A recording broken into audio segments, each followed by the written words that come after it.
need more motivation than that weak round of applause, guys. I have two complaints before we start. So Bhaskar writes to us and he says, as we all know, panels are these wild, fun things. And I'm like, is he being sarcastic? Panel discussion, wild, fun things, and then he lines them up straight after lunch. So we're already kind of at disadvantage here. But here's what we're going to do. The topic sounded extremely interesting, right? The space between Magic Dust and TensorFlow. What it's really about is, for all of us who are in middle management, whether or not we started life as practitioners, we've come to a space where, bright, bushy-tailed young people from engineering colleges will come to us with a shiny new toy. And they'll say, this is a machine learning model or something. And you have to take a call on whether what they've done is right, worthwhile, to be utilized at all. And middle management in an organization not necessarily equipped to handle that. So what we want to discuss today is, how do organizations tackle this problem of middle management taking a stronger role in the way data sciences is shaping that organization? So we'll do one very quick round of introduction. Everybody knows the name and designation, so not that, but from what is it that you have seen in your organizations and your ecosystem as being the space between middle management and data sciences, and what's that bridge to be kind of crossed? Why don't we take it in this order? Purnima, you can go first. Okay, sure. Thank you, Sandeep, and it's great to be here. So in my role in looking at data, so we work with a lot of government agencies on data-driven governance. So the nature of my role is largely external facing, where as the Tata Trust, we support them on how they can use data and technology better for delivery of public services. So services like healthcare, education, how can a district collector or a municipal commissioner or even somebody at the state or the central government ministries use data and technology better. So I will share a little bit of the experiences for this segment, because within the government administrative structure, these folks are between the middle to senior management bracket. And a lot of them are very smart, sharp people who have reached those positions of responsibility, but are not necessarily very equipped or have a specific focus on data science. Also, what I do see is that while there is an interest and an intent now, given that the private sector is using data and technology so meaningfully to bring that thinking into the government space, and I think we've all been seeing some of that, especially in the run-up where data becomes even an election campaign issue. But being able to ensure that the right kind of information is coming in, what is the validity of that information and how do you stand by it, that is something that we see as the need to equip the middle management with. And what's being done to actually equip them? Is it like training courses? Is it something else? So we're doing a lot of work in that space, where the first part is sensitization about why that is important, and also a bit of trying to break the silos around it's okay to share data. It's, while data privacy is important, maybe you need to define what sharing will help in terms of adding value to you. Right. So we've been doing some things around developing course modules for middle management. So with city data officers or with the municipal commissioners or even with some of these target groups about what it will mean, not just understanding data science, but also as change management. So there's like version 1, 2, 3 of change management, because you need to think of it like that and then look at what you will do within the organization. Thanks, Purnima. Srinath, how about you? Yeah, good afternoon, everybody. So I've been working with IBM for almost like 10 years and then moved to L&T. So there has been a huge shift in terms of how people perceive data. And L&T, a very strong organization when it comes to engineering, and they take pride in building massive structures and nuclear power plants, and you can name all the stuff that's there, and smart world and everything else is there. So the challenge that I face when I'm talking to the middle management is understanding of data science and the perception that they have, because most of the senior management or the middle level management have grown through the ranks and have been in the system for a good 2 decades. So data science, as we know, has grown extensively in the last 10 years, or probably last 5 to 10 to 15 years. So getting them to understand that this is something that is going to change the way we look at data. And to the company like us, there are several thousands of crores of transactions that happens on a yearly basis. So how do I then generate value out of that and then help them to take decision? So one is the level of understanding in terms of what data can do, and they assume and they presume that they have all the data that is within the system. But when you actually dive deep, there is so much more to be done. So there are challenges within the middle level and the senior level management to see what exactly can data science provide. So one of the things that we initially thought is the data science team is close to about 18 months old. It's working like a startup there in the organization, where we want the senior management to specifically understand that there is a journey of data science and journey of analytics there. So we've been successful in certain areas, but there's a lot more to be done to ensure that management adopts and embraces quality and data science. So while you talked about getting them on board, is there also an area where if there's someone who's highly interested in it, they can kind of get deeper in? Does the data science team kind of get them in and help them with more if that's the case? Yeah, so when I say about getting them onboarded is that being part of the entire journey. Okay. Now, L&T has taken a decision to grow in that space. Okay. So it's only going to be possible when there's a cultural change and then there is adoption within the management. And that's possible when they are part of the journey in terms of if it's taking 6 months, if it's taking 18 months.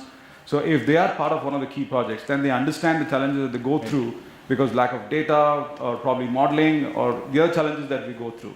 So if they are part of the journey and if they're part of one of the use cases, that's when they can understand, appreciate that it is definitely going to reap benefits in the years to come. Right. Adam, you must have also seen this a lot. Trying to get people to not just understand but appreciate but get excited about what you guys are doing. So how do you kind of keep them equipped? So I'm representing here, I think, the banking financial vertical where, historically there have always been analysts, that data analytics and it's core and part of the banking. And suddenly in the last 5 years, you have pressure to build robust models, challenge the existing models, and we've started hiring a lot of campus recruitment from various top institutes. And the new the intern who comes with full enthusiasm, and he talks about the latest Python script, R script, and he talks about so much jargons. He says he's using random forest. He uses so many other new words. The middle level manager who's associated to monitor him, the mentor, he hesitates. He's actually a situation where he doesn't speak out clearly, but he starts feeling insecure, saying that probably he doesn't know those jargons. But he's a subject matter expert of banking. He's been doing that. So to bridge that gap, I think a lot of things we're doing, small things that we are doing to help him feel confident. One is we are doing a buddy system where we are a person who is well known of these jargons and things like that are associated with him, and he's doing a projects along with him so that he gets to know and learn those things. Second, and the expectation from a management side also, we made that clear that not necessarily this layer has to know actual scripting and writing and things like that. So he should know how it is being used, not expected to know the actual code. So that gives him a little security part of it. The other thing we are doing closely is working with training options outside who could come and give a custom training to the middle level. To basically not on the actual code and things like that, but these tools that are available, use cases that are done elsewhere. So that gives the confidence. So parallelly, a lot of things, attending conferences or even working with a lot of fintechs and doing POC, even those engagements, kind of gives him that confidence and understanding these. So slow, it's a journey. I don't think suddenly a manager will start feeling that, now I know, but at least he starts understanding the jargons and he's able to be a better mentor and work closely. Right. And how about you, Varun? So, I think middle management is a very tricky place, right, generally. You have senior management who's got all the vision in the world and know what to do. You have junior, you have your entry people who have all that know but don't know what to do. Why are you doing it, right? And you're supposed to be the interpreter bridge in between. So it is a tricky spot. I agree with both of them saying both those the thoughts that they mentioned were very valid, and they covered what I was basically saying is how do you get management on board? How do you get one sponsor on board? And I've seen it make a massive difference in the analytics setups and the way analytics is used in sister companies. A company with an executive sponsor on analytics who's really deep diving and bringing it up, and B company where it's sort of left at a more junior level. And the sort of use cases and the sort of ability to optimize analytics and deliver dollars out of it significantly vary. Right. The second thing is then just the trainings and the what's happening in the world. In fact, and frankly, a lot of it is also the manager driven. The manager has to feel, "Arey, ye naya banda hai, usne mujhe, he told me this new fancy word, right? I don't know about it. I must start finding out." Right. And not just at a superficial Google search level, but a little more detailed, saying, these are the use cases where you should use it. It doesn't mean you need to know code. And I, for one, don't know too much code. I've done it probably 8-10 years ago. I don't know too much from a coding perspective now, but I know the logics and I know why to use certain things. And that's basically why I'm, that's the upgradation that a manager has to do for himself. Organizationally, then you add in saying, here are training programs, here are, today you're solving, and that's the way I do with my team also. Today you're solving this type of problem. 6 months later, I'll probably put you on a business analytics problem, then a consumer analytics. So it's just different people doing different aspects of the business. So in a way, what you're saying is the managers have to be managerial about the way they handle decision sciences. Yeah. They need to know how to manage the team. They need to have enough wisdom to be able to judge that this is useful, this is not useful, etc. Yeah, and also all that comes from overcoming that first hurdle of getting them into the data, getting them to see what's kind of impactful. Yeah. So any attempts that have been made on these lines that have not worked, where it meets a point of friction or a point of resistance or it breaks down somewhere. Yeah. I mean, any of you would like to talk about things that don't work when you're trying to bridge that gap between the technologists, the practitioners and the managerial area? Yep. So I'll take that. So I think we've tried in the past. One of them, say, I'll give you a simple example, sir, of a software tool, certainly. So suppose you've been given now a tool, say R came in and immediately it was said that, R needs to be implemented for all your models, start using R.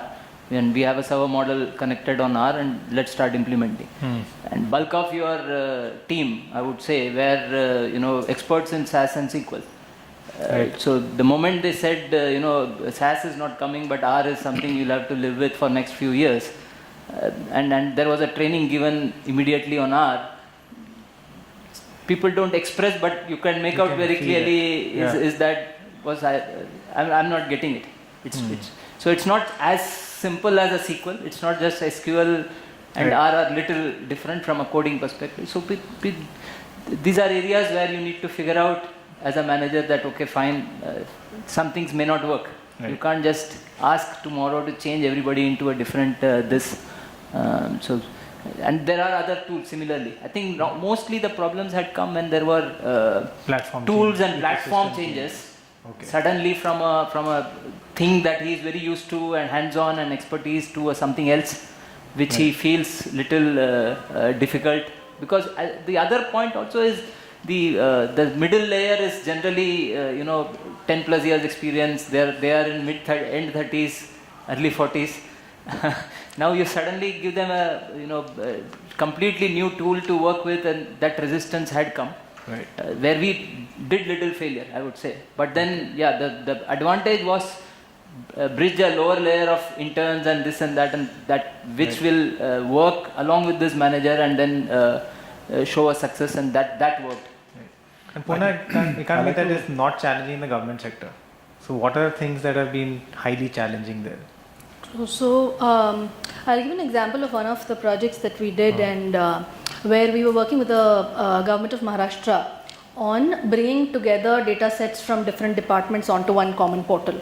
All right. And so the idea was this, that okay, health, education, all of this data is sitting in silos, but if in the planning department they can see all the data together in one place, then decision making is going to be easier. And so I think our team worked on it for almost a year, where we had to do a lot of work with each department to get the GRs issued, to get OKs on data sharing, to pull the APIs. We had a technical partner also into the picture to bring it forward in one platform. And it's I think from a product outcome or from a dashboard outcome, it's a very good product, and very few people I think have been able to pull it together.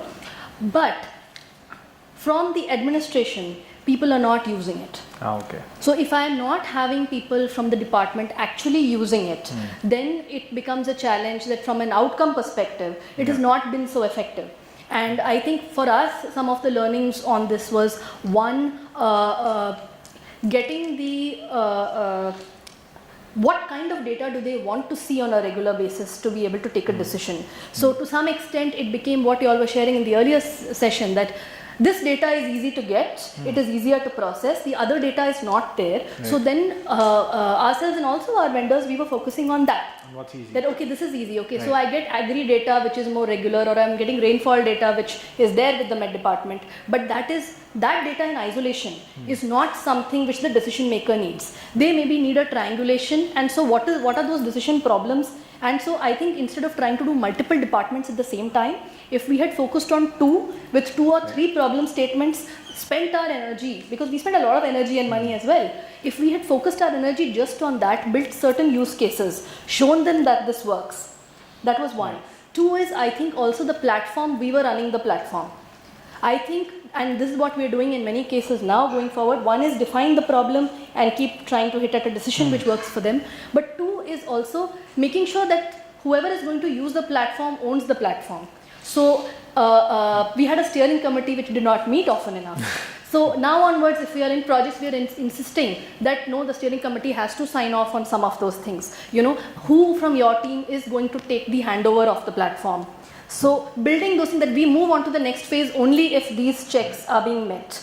It has to become language, it has to become the way people talk. Exactly, exactly. So those are things, so I think both technically from a design point of view and structurally from an organization mandate point of view, there are some things which we need to build into the design, and we have to think of it before we are going into rollout. So now we are doing that on a lot of our other projects. So I think we learnt a lot from that instance where we're happy with what we made, but we're not happy with how it's being used. And Srinath, I think, like you said, L&T is full of tech people. So is there like a kind of a different kind of challenge that you're coming from a tech background, but now it's been 15, 20 years, and now new people are coming in with things that you don't quite get. So is there a resistance to learning new things?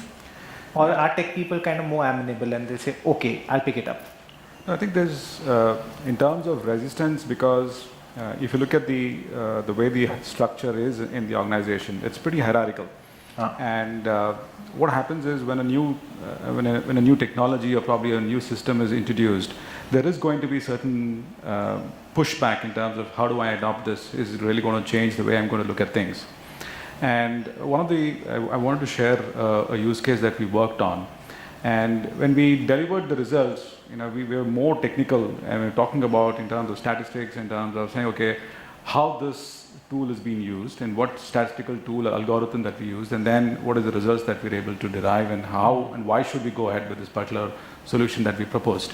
So when we started speaking more technical, though it's a technical organization, but there are new things that has been introduced. So they feel a little uncomfortable saying, okay, I do not know this part of it. Right. And then they get switched off. So it's the ability, again, I would say it's about the ability of the analytical team in terms of how do we break down these technical jargons into a language that they can understand. And once they see the results of what we can able to deliver, the appreciation is definitely there and saying, okay, we know that we have to imbibe and we have to embrace the new technology. But it's again the ability, just to turn the table around, saying it's the ability of me and my team in terms of how well I can articulate and how well I can break down the output from an algorithm and help them understand these are critical decisions that you can take. Right. And Varun, you already talked about one challenge, which is lack of an executive sponsor. Anything else that kind of is a stumbling block to middle management folks kind of diving in and putting their arms around data science and saying, okay, this is something useful? Sure. The other one that I think is, I'll give an example, is for a retailer and a good friend works in that company. So he is saying, we were doing very well on an analytics journey, progressing with a nice partner and moving ahead. One fine day, management said, read something about data privacy and how, the company should own its own data. And therefore, in 6 months, they said, no outsourcing, nothing. We're going to do everything in-house, which is fantastic. But again, the guys were simply not equipped to do that. So then the challenge came was now we have to hire new people. Unfortunately, what happened was there was not enough decision power given to the guy who was the middle management sponsor, so whose team it was being hired under. So, and the senior management didn't have time. Right. So therefore, what basically happened was you cut off a working system. You didn't empower your middle management, and therefore, for the next 6 months, you significantly went down. Now that caused a lot of heartburn and a lot of annoyance within the system in general. And that comes to the other angle where how do you empower your middle management to say, look, y'all know this. Y'all are the intermediaries between the senior and the entry teams and the technical teams. That empowerment is something that I think we collectively we need to work on. Right. And have you guys also noticed that there's another kind of middle manager who's actually supposed to know data sciences inside out, because they're heading up the data sciences team. But now it's been 15-20 years since you last coded. So then one or two things happen. Either they have a midlife crisis and buy a bullet and start learning coding, or they kind of start feeling a little ill-equipped, that I'm supposed to know it, but the new guys coming in knows things that I don't. So is that also something you face? I'll go first here. I would, that's something I feel very strongly. My view is you should therefore redefine your role. Your role is no longer data scientist or, sort of the classic, here's the model, now deploy it sort of a domain. Your role should move into a data monetization. How do I drive business? What's the new business models that can come out of data? And therefore add to the overall top line of the company and the bottom line of the company. The moment, and then you get in people who can enable you to do the execution. The moment you get into that space, now you are no longer saying, "Arey, ye model wo 5% accuracy ho sakta hai," or that beyond a point. So create some hierarchy of needs and move up from. You create your own gradient. Anand, anything? Yeah, so I think I'll add to that point. So again in banking, its specialization has come. So within so many products have come. So the analyst is supposed to be a credit card specialist or a FD specialist, investment specialist, and so on. So over a period, he's been analyzing a particular product. He becomes a specialist and subject matter expert in that product and analyst. So therefore, I think the bigger challenge he's also started to face is, one is of course he's the new technology or people who we have associated under him. The other bigger challenge he is also facing is the user who he has been interacting, the business user who he has been interacting, to understand the use case and deliver it back. He also now has to convince him that he's used a new algorithm, new statistic, new tool, and this is much more better than the previous one. Right. So he is expected to do that. And that's something he has to, there is no choice there, because he is the Spock for that particular product. So I think there he really has to upskill himself to know what is the new algorithm, not as this. So here it's not about technology or a tool, it is about knowing the concepts around it, which he definitely has to do it, because that's where, because user from a perspective, I mean simple cross-sell model or an NBA did exist even 3 years, 4 years, 5 years back. So now you are again giving him something and you are saying this is far robust and better. So how will you explain it? So that's the power of this guy he has to bring that up.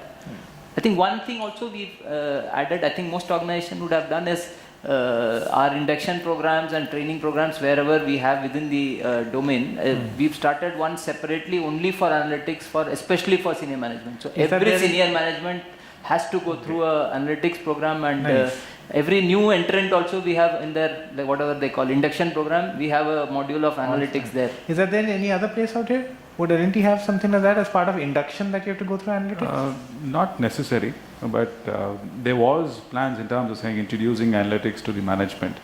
But Aditya Birla Group? Okay, interesting.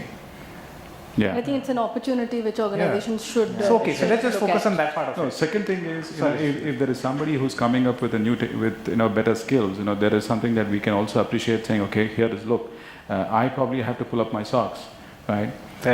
Because if I'm giving him the directions, I better know what I am going to lead and how I'm going to give the instructions. Right. So, which means there should be some percentage of upskilling which is required for the, for the core analytical leader, wherein he can appreciate and then, probably encourage the new talent. No, that's a really sorry. I just like to add one more thing here, that I think it's a question for us also to define that how are we going to think about this problem. So are we going to think about it as, oh, it's a skill set I don't have and this guy knows more than me and it's a competition, right, versus creating a collaborative culture within your team. Right. So one of the things which we are trying to do, we have some young folks who are very good at things like R and Python, which many of us may not be familiar. Right. So organizing things like that even within the team from time to time, that today you are going to present and teach us. So if it's the youngest person in the team who's going to teach us, they went for maybe even a course. We have 2 people on our team doing some data science course. So we are planning that you will teach everyone else, and the tone of the meeting is that everybody can ask the simplest of questions. So I think simple things like this, if we are able to create that space, Nice. it's I think those are very important. And one thing which I'm at least going to try and do in this discussion is to talk about the data manager, the data scientist in terms of she, because there are many women also in the space these days. Right. So. No, absolutely. And so one thing is, you manage to get people more aware and break down some of the barriers because of the work itself, because there is a project, because there is, like you mentioned, the projects that you all had. The other is, it comes as an external, inorganic kind of induction. So if you have to focus on anything which is more accelerated, not waiting for a project to come by or waiting for the business requirement to come by, but like I have a batch of middle management or of people and I want them to get kind of educated. Is it courses? Is it come to conferences? Is it go online and learn Python coding? What works? Because very often that social interaction of sitting with people who do it, then you can't beat that. But is there anything else that seems to work? So I can share a little of what we are trying to do. I think it's fairly early, and we've also stumbled upon the fact that preparing solutions thinking about the problem solving is one part of it, but a big part of the problem is how do people think about the problem. So if I'm talking to a district collector and the conversation is about how you want to get data science into your thing, then our conversation has to be about, if I can step out of Novotel Juhu and on my app get an Uber, why can you not go for your village visit and know which district hospital doesn't have a doctor? Right. Okay. Simplifying the problem, not on a technical, defining it itself not as a technical problem, but as how do you, deal with it. So that is some part of the conversations that we. But that would have to wait for a conversation. Would it kind of get amplified through like a workshop setting or through material? I think it's, Agree. So if another please go thing ahead, I'll come back. If I look at if you look at Google, the way the CEO had put a vision statement saying, insights first, and every employee should be AI first.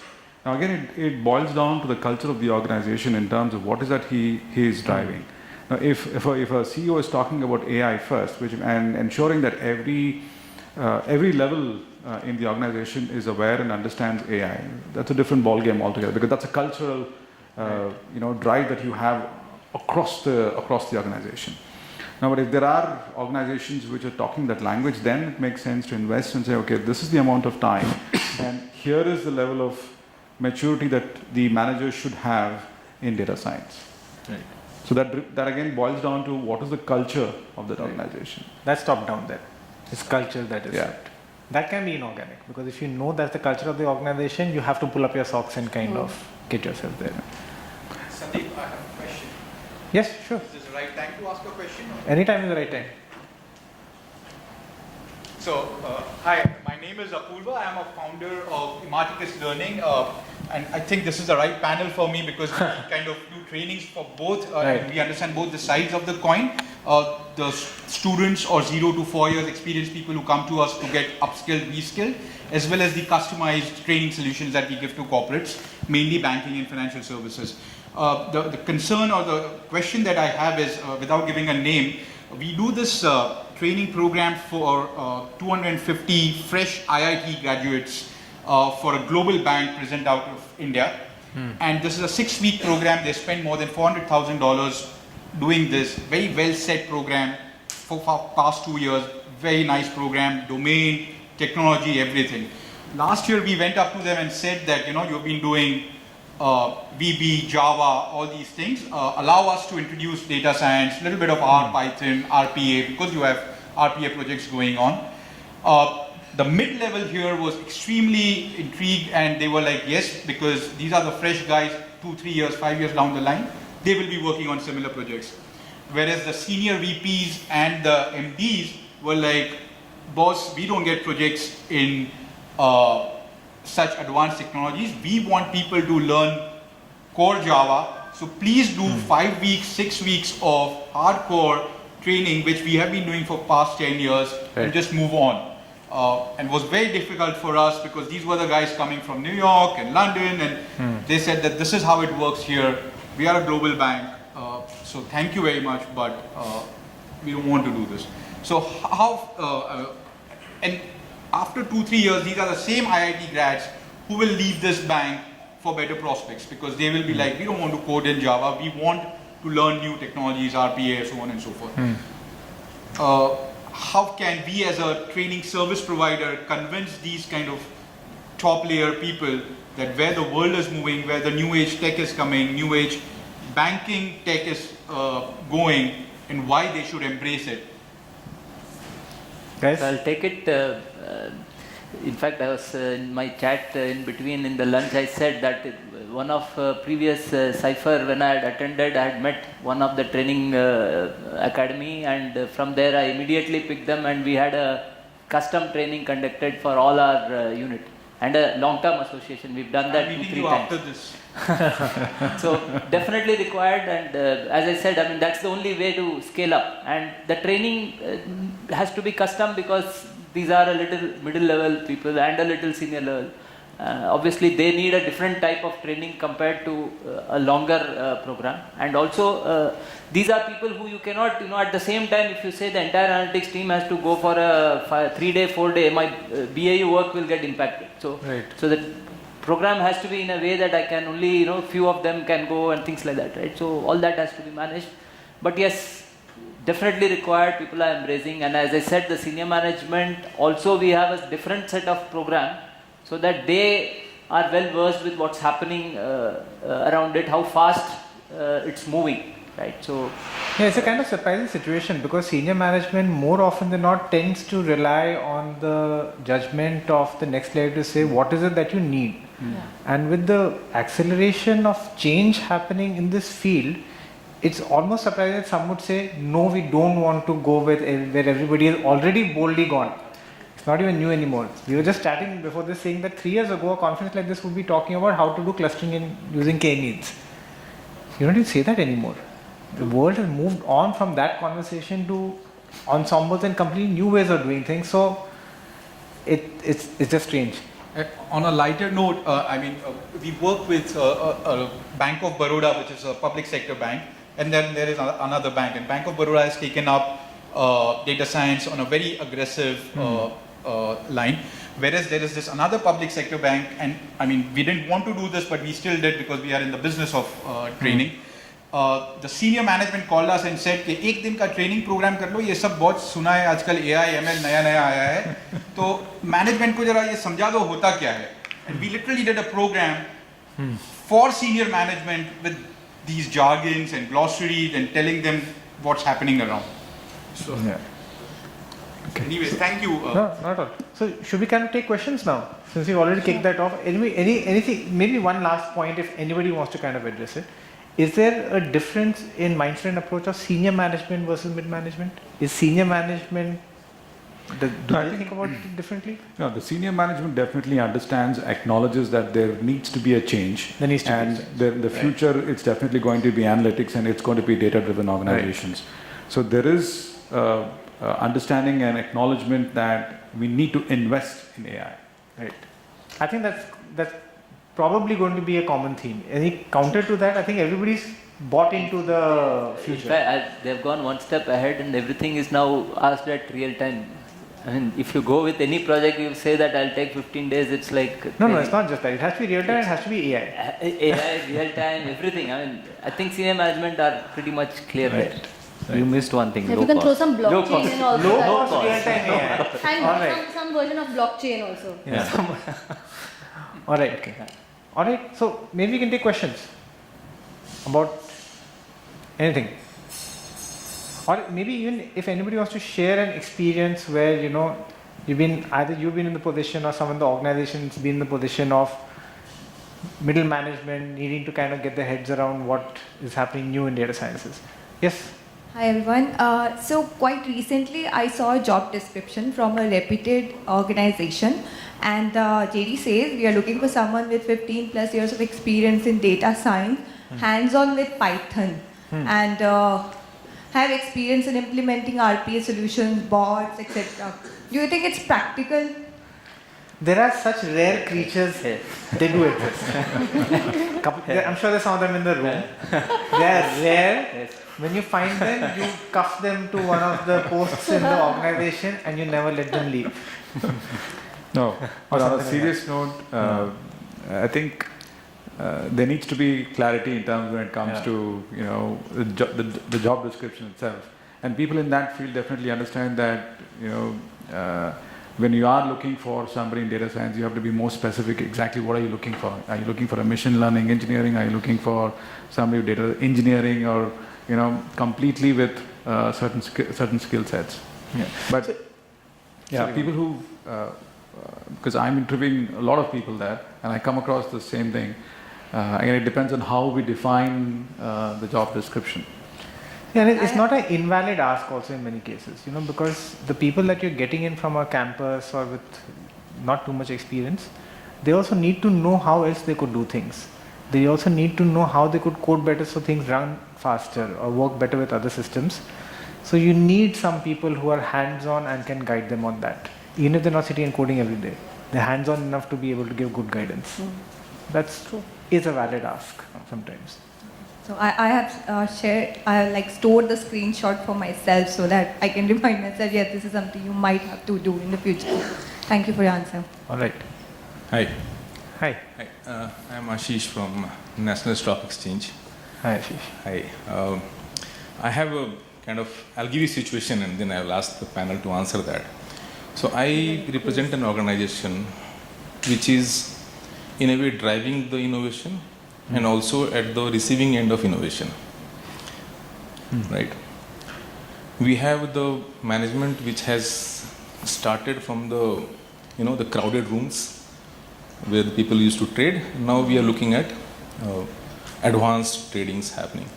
One hand, we are very much aware what we want to do. Second, we don't know how it is done. And we are also into the data and analytics businesses. So why I gave this background is that how the management tackles a situation where they want to do something, but they don't know how to do that. They get external help, decide something to do, and after some time, they think that whether they need to revisit the strategy, whether the technologies which they started working a couple of years back do they remain relevant in today, and whether they'll be remaining relevant 3 years down the line also. Right. In this situation of age of fast changing landscape where the new technologies are coming second day, how a management can take long-term plan on this area, and which requires investment in a heavy quantum, how they can handle it, and also how drive the middle management to adapt, work, strategize, and motivate themselves for that. No, that's a tough one. Should I take a crack at it? It's like No, because I feel like the only long-term plan when it comes to choices of platforms and technology now is to create an organization that can change quickly. I don't think one can afford to get locked into platform, because the moment you think you're locked in, the change is around the corner and you will be compelled to change. So I think also it's a gradual. I would give. I mean, banking very clearly. I think years back we have mainframe. All our core banking systems were mainframe DB2. Slowly, Oracle-based servers. Slowly that existed, but you have invested in Hadoop and slowly migrating to something. And then I think it's a gradual process. I don't think suddenly nothing has got replaced. Mainframe system remains. Hadoop has come. Oracle also remains, and SaaS is also going to come. So it's. I think it's a gradual process, and slowly that's how it develops. So, let's see. We started talking about analytics. We went to machine learning. We started talking about, before machine learning we had predictive. Right. Now we're talking about AI has totally nullified the relevance of predictive. While I totally agree with you that yes, it's a gradual process. Things are happening. Now the mindset is that, is AI now going to be there for some time, or something else is going to replace it? It's not replace things. It's not replace things as much as it's kind of approaching the same problems with a very similar approach with a few different techniques. It's sometimes sitting as a layer on top of those old techniques. Very often you still find logistic regression beating the crap out of your ML models. Still works. So I don't think you've thrown anything out of the window. You've added new things to the toolkit, and that's a healthy thing. And also, to whatever question that you asked, to shoot a housefly, you don't need a machine gun, right? So if you have a problem statement which is very, very clear that it can, you can solve the problem, then why do we need, you can go and solve the problem, as simple as that. Now, AI, is it going to be replaced? I think it's going to be, definitely going to be there, right? But I think with new technology that's going to come, it's going to only enhance us in looking at the problem and solving the problem. Right. You got a question? If I can also add, I think particularly for organizations like an NSC, having a data, getting the leadership to buy into a broad-based data strategy is very important. And I do understand where these reservations come from. I think they also come from a place where if one is able to build a case that this is not going to be a 2-year plan, we will put forward a 10-year strategy. Every 2 years we are going to revisit it. Right. Let us block bulk budgets with this broad plan in mind, but we both agree that every 2 years we will need to revisit it. That is one. The second thing is to also plan to hire people within the organization who can be experts in this rather than completely relying on consultants. Because then people may push to you, and I know there are lots of consultants in the room, but I think every organization should have some expertise in-house also, right, so that they're able to vet the various options in front of them, and from time to time evaluate whether these partnerships are working well or not. So you're not taking the various things coming to you at face value, but you're really getting value for the investment and for the plan. So there are two things that I think are important. And when you said about technology in terms of how to enhance, I want to share a personal experience. When I joined the organization, the first thing that I was doing is in terms of creating a data lake. And when I started off, I had provisions in terms of saying how will I going to enhance it, the computation, how will I add the storage and everything else. So 1 year down the line, so whatever plan, the data architecture that I did a couple of years back, 1 year back, and if I look at it right now, so there is provisions in terms of enhancing it. So it's a continuous improvement in terms of what is the need of the business and how do I enhance my architecture. I agree with you, especially what you said, ma'am. There's a use case, I evaluated a DLT based platform, took it to my technology guy, and after 2 months he said that, boss, I don't have any understanding of how to evaluate it. Okay, I think we can take probably one more question. We've got 1 minute left. So obviously interesting discussion, and seeing the senior leadership also being questioned, the middle management also. But I represent a bank, an American bank, and there's another aspect of coming up, which is like the technology people, and due respect to all of you, but Sandeep, I think the question is more towards to you because I heard your presentation, which is more storytelling and business orientation. So the technology people who have been there 15 years in the industry, they have been doing hardcore, Python-based scripting jobs. And today the AI ML has come up. right? And people like me who have been doing hardcore statistics, predictive modeling for 15 years, we are getting like the challenge from the technology people because they learn the AI ML. Right. And it's become interesting that it's getting into confusion state that is it my job, like A is my job, or is it his job? Because of the statistics part of it that I know. B is am I going to bring up a good value on the table because the skill set which I possess of data crunching, data understanding, and data representation of it, or is it the technology guy doing it? And I understand all the the survival of the fittest, so everybody's trying to get into it. But what is your perspective, Sandeep? And with all due respect, obviously, to the panelists, if somebody has a view about that. All right. So the places you win, the places you lose. When it comes to taking millions of decisions at that individual customer level on a near real-time basis, your storytelling doesn't help. You're not going to pull out that one customer and say, build the story around how was the decision taken to recommend a product for this one customer. But when it comes to convincing senior people about why should we even embark on a certain line of decision making, storytelling is invaluable. So just it's very one point context. I'll add Yeah. there. Just one point. Banking, I think he rightly pointed, but most of the technology team, we also have an AI technology division also. But largely the projects on AI they are managing is on the service delivery automation. A lot of service delivery automation related AI projects is being handled by them. Whereas when it actually comes to used cases on statistics side, which is of next best product, reject analysis, credit analytics, then it's all about analytics, and we having certain programmers ourselves and who is working on such projects. Okay, I think our time is done. Thank you all. Thank you all for being a fantastic panel. That was great. Thank you.